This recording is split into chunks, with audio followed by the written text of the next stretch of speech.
What's up everyone, and welcome back to the MMA Zone. Today, let's get started with Michael Chandler reacts to Conor McGregor fight. Regardless of how long it's been since Conor McGregor picked up a win inside the octagon, the former two-division champion continues to have the fight game in the palm of his hand.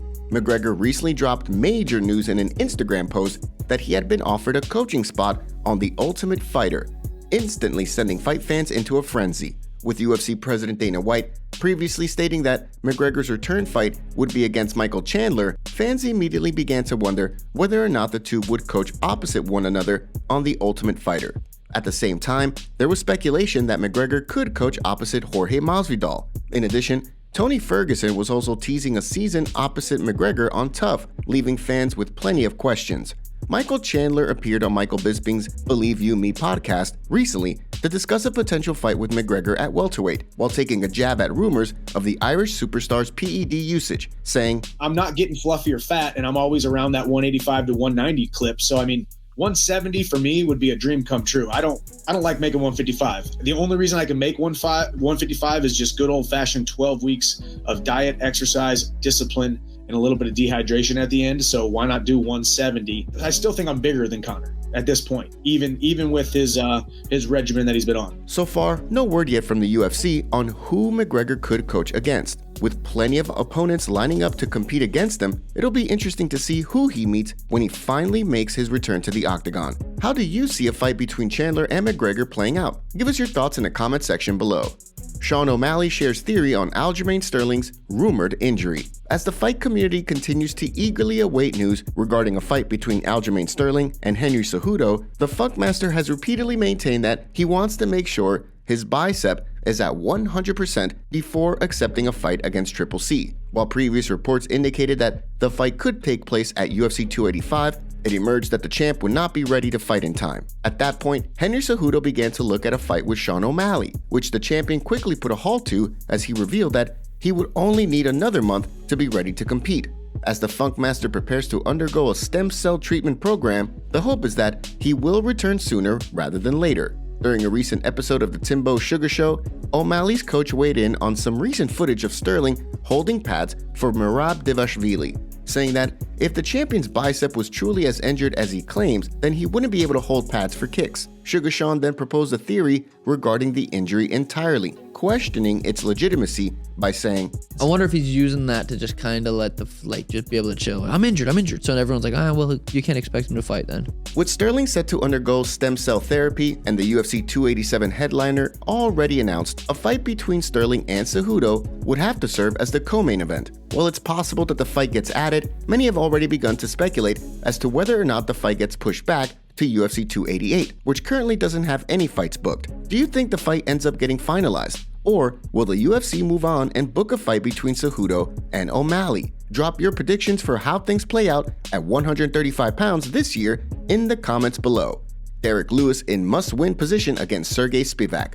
Going into UFC Vegas 68, the Black Beast, Derek Lewis, finds himself in unfamiliar territory. With 2 straight knockout losses and a record of 2-3 over his last 5 fights, his fight with Sergey Spivak is Lewis's opportunity to prove that he still has what it takes to compete with the best the division has to offer. As he sits in the number 7 spot on the UFC's official rankings, he knows that he has to get the job done, no matter how he does it. While he will of course be looking for one of his signature walk-off knockouts, he's prepared to go into the later rounds to get the win. With his recently slimmed down physique and several back surgeries behind him, Lewis has been doing some serious work on his conditioning behind the scenes. Despite the change in physique, Lewis is ready to do whatever it takes to return to the win column and end his recent 2-fight skid. "I don't care what type of fight it is, and I don't care who my opponent is," Lewis said.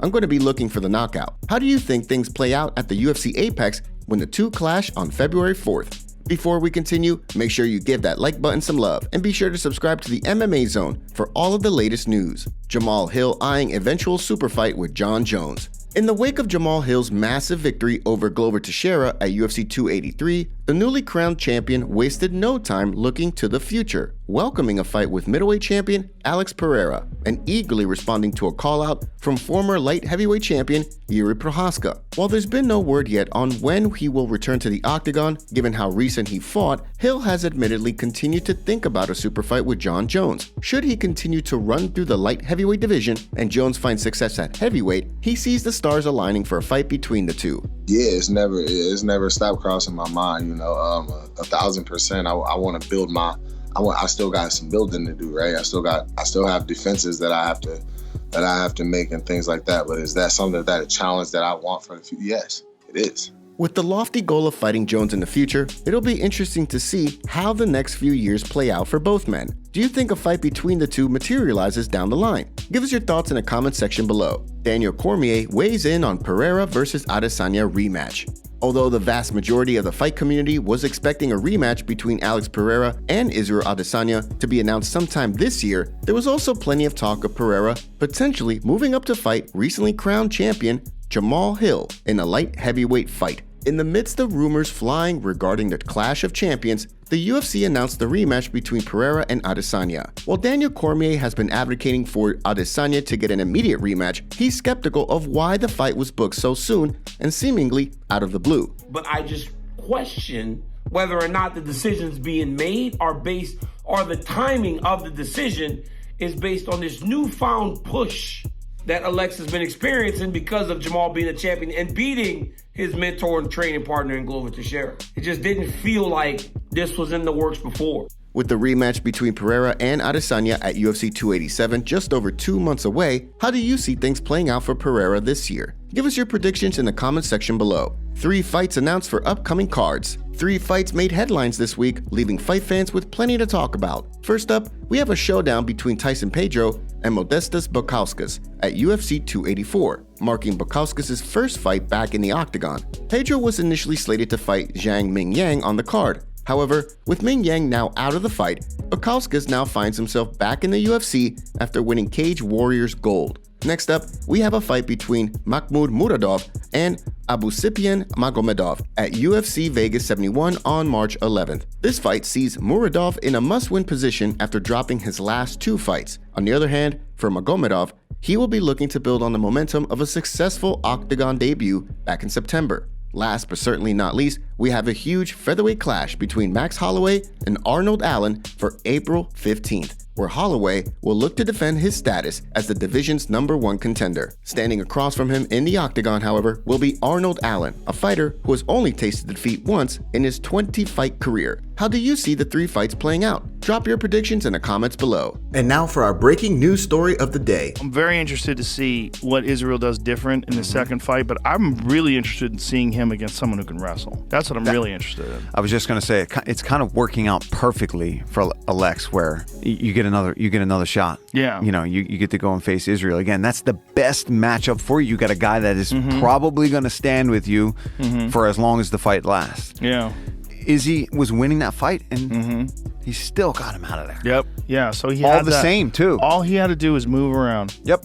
All he had to do is not move get around, caught. not get caught, and he wins that fight. I'm very interested in the rematch. Because you got to think, Izzy almost had him out in the first round, man. He almost had him out.